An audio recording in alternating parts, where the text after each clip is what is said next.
সুপ্রিয় দর্শক, শুভেচ্ছা। ন্যায় বিচারের স্বার্থে ভারত হাসিনাকে ফেরত পাঠাবে, এমন শিরোনাম করেছে যুগান্তর।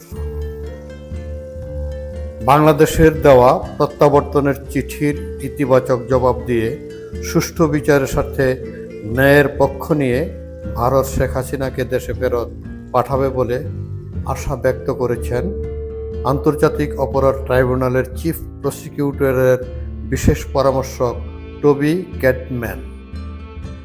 টবি ক্যাডম্যান হচ্ছে আন্তর্জাতিক ট্রাইব্যুনাল প্রসিকিউটরের প্রসিকিউটরের বিশেষ পরামর্শক।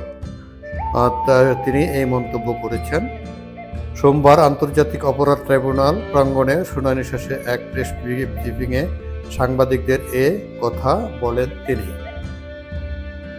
শেখ হাসিনাকে ফেরাতে দেওয়া চিঠির উত্তরে ভারতের মৌনতার বিষয়ে করা প্রশ্নের জবাবে টবি গণমাধ্যমকে বলেন, পররাষ্ট্র মন্ত্রণালয় যথাযথভাবে ভারতকে প্রত্যর্পণের জন্য আহ্বান জানিয়েছে। তবে এটা ভারতের ব্যাপার যে তারা ন্যায় বিচারের পক্ষে দাঁড়াবে নাকি তাকে শেখ হাসিনাকে বিচার থেকে রেহাই দেওয়ার পক্ষে অবস্থান করবে। আমি আশা করি ভবিষ্যতে তারা ন্যায় বিচারের পক্ষেই অবস্থান নেবে। চিঠির জবাবে ভারতকে ইতিবাচক পদক্ষেপ নিতে বাংলাদেশ সরকার জোর করতে পারে না ঠিকই, কিন্তু আমরা আশা করতেই পারি যে তাকে এদেশে আনা হবে এবং বিচারের মুখোমুখি করা হবে।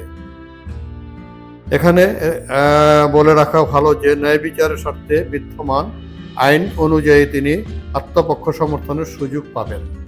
শেখ হাসিনা এই আন্তর্জাতিক ট্রাইব্যুনালে বিচারে আত্মপক্ষ সমর্থনের জন্য সুযোগ পাবেন। তার আইনজীবী এখানে নিয়োগ করতে তিনি পারবেন, এই ইঙ্গিতটাও তিনি দিয়েছেন। সাংবাদিকদের অপর এক প্রশ্নের জবাবে তিনি বলেন, আমি এখানে একজন পেশাদার হিসেবে কাজ করতে এসেছি এবং তাই করব। অতীতের কোনো ঘটনা, কারো কার্যকলাপ কিংবা পূর্বে আমার কাজের পরিধি কী ছিল তা একে প্রভাবিত করবে না। অতীতের কোনো ঘটনা, অতীতের কোনো কাজকর্ম এই বিচার কার্যে কোনো প্রভাবিত করবে না, এই কথা তিনি বলেছেন। সবার জেনে রাখা ভালো, যেহেতু এই মামলাগুলো জটিল এবং এর কার্যবিধি সময় সাপেক্ষ, সুতরাং এই বিধিগুলো সঠিকভাবে সম্পন্ন করতে তাড়াহুড়া করার কোনো সুযোগ নেই।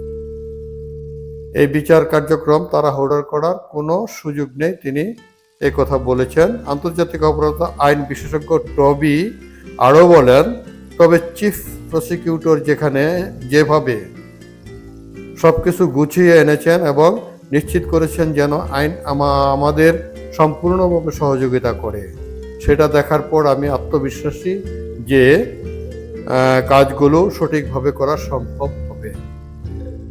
সামনে ট্রাইব্যুনালে যতদিন কাজ করব ততদিন আইনের বিদ্যমান কাঠামোতে বিষয়ে আলোচনা চলতে থাকবে। এ বিষয়ে এবং বিদ্যমান আইনি ফ্রেমওয়ার্ক ও প্রয়োজনীয় পরিবর্তন আনতে আইন অঙ্গনের অন্যান্য ব্যক্তিদের সঙ্গে এই বিষয়ে আলোচনা করব। আশা করি তা করা গেলে আইনি বিষয়গুলো আরও নিরপেক্ষ, সহজতর ও আন্তর্জাতিক মানদণ্ডে স্বীকৃত হওয়ার যোগ্য হবে। উল্লেখ্য, ব্রিটিশ আইনজীবী লন্ডন ভিত্তিক ল ফার্ম গুয়ের্নিকা 37 গ্রুপের সহ প্রতিষ্ঠাতা ও গুয়ের্নিকা 37 চেম্বার এর যুগ্ম প্রধান টবি ক্যাডম্যানকে গত 20 নভেম্বর বাংলাদেশের আন্তর্জাতিক অপরাধ ট্রাইব্যুনালের চিফ প্রসিকিউটরের বিশেষ পরামর্শক নিয়োগ দেওয়া হয়।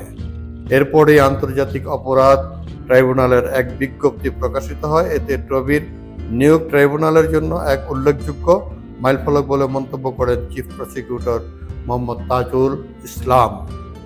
দর্শক, আজ এ পর্যন্তই। ভালো থাকবেন।